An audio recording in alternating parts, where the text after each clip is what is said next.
Egypt was reeling on Saturday from the worst atrocity it has suffered in recent years, with officials putting the death toll from the bomb and gun assault on a Sinai mosque at 305. The figure includes 27 children. A further 128 people were wounded in the attack on the Rawdah mosque in Bir al-Abed, North Sinai. A bomb ripped through the mosque as Friday prayers were finishing, before militants opened fire on worshippers. In response, airstrikes were directed at terrorist locations, said military sources.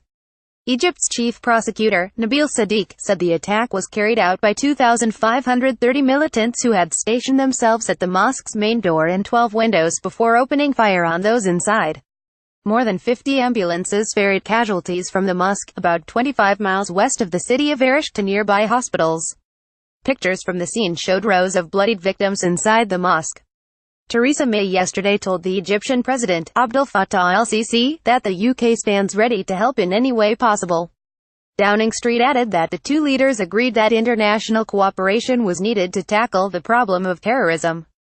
No group has claimed responsibility for the attack, but it marks a significant escalation in a region where, for the past 3 years, Egyptian security forces have battled an Islamic State insurgency that has killed hundreds of police and soldiers. It was reported yesterday that the assailants were carrying the Islamic State flag. The attack was not only one of the worst terrorist incidents in Egyptian history, but also the first on a mosque. The justification for assaulting a Muslim place of worship appears to be that the mosque was frequented by Sufis, a sect considered by many Islamist extremists to be heretical. There are, however, many conspiracy theories circulating, which suggest the atrocity has provided the president with a convenient opportunity to demonstrate his security credentials.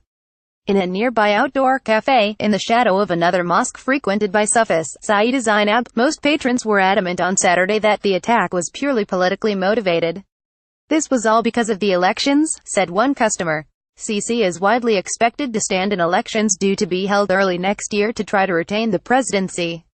When he first ran in 2014, the message of his campaign was that the former army general was the only man who could bring stability to the country and prevent the chaos that has engulfed neighboring Libya and Syria from ever reaching Egypt. I supported him, said the customer.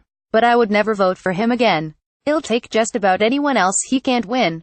With a sharp drop in tourism following the 2011 Arab Spring, Sisi has presided over a period of economic instability, in addition to one with a sustained terrorist threat. Do any of us live as well as we used to, said the customer.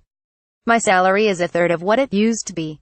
All around the cafe and in the street are signs of the upcoming elections. Posters draped from the lampposts show Sisi's smiling face, accompanied with an appeal for him to build it, meaning to rerun for office. This is supposedly a grassroots movement, although some community figures have reported being given petitions to hand out, sent to them by the Interior Ministry. With the elections drawing closer, this attack seems to have shaken the nerves of the government. The president has reacted swiftly, promising to meet the attack with extreme force, as well as declaring 3 days of public mourning.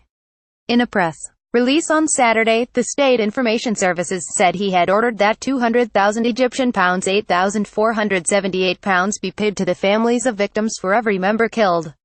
Within hours of the attack, security forces also reported airstrikes in the vicinity of the attack. Yet the mood in Cairo is one of calm. The number of people killed and injured in the Sinai attack is much higher than in past terrorist atrocities. However, North Sinai remains a no-go area for journalists, making it difficult to confirm details. Cairo's residents are used to stories of violence from the Sinai region. It feels like a long way away, says Ahmed Yusuf, 30, a telecoms engineer. They can't even get into Cairo, it's too crowded. In July, at least 23 soldiers were killed when suicide car bombs were detonated at 2 military checkpoints in the Sinai. ISIS claimed responsibility. The local ISIS affiliate, Wilayat al-Sinai, the governorate of Sinai, also carried out the previous deadliest attack in the region when, in 2015, it brought down a Russian passenger jet that was carrying tourists back from the resort of Sharm el-Sheikh, killing 224 people.